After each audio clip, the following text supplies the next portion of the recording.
I started talking to other tenants that same day. Mrs. Chen, an elderly woman on the second floor, showed me notices demanding she pay $800 in cleaning fees or face eviction. Her English was limited, but her fear was universal. She'd been living there for 8 years, never missed a payment. He says my apartment dirty, she explained, showing me photos she'd taken. But I clean every day. I show him, is clean. He says no, must pay or leave. The photos showed an immaculate apartment.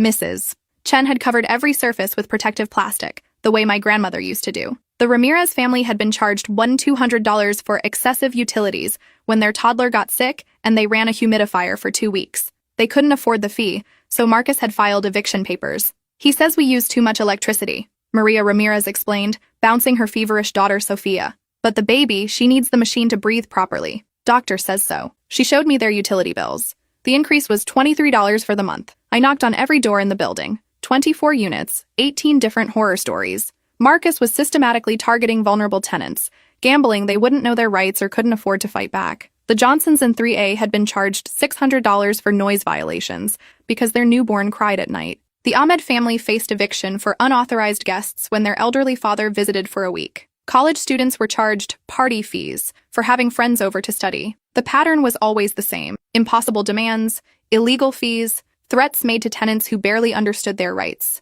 Anyone who pushed back got evicted for lease violations that didn't exist. I started keeping a detailed log. Every conversation, every bogus charge, every tenant too scared to fight back. I took photos of the crumbling hallways, the broken mailboxes, the elevator that hadn't worked in 6 months, the mold growing around the windows that Marcus refused to address. The city housing department had fined him $15,000 last year for code violations. He'd paid the minimum and changed nothing.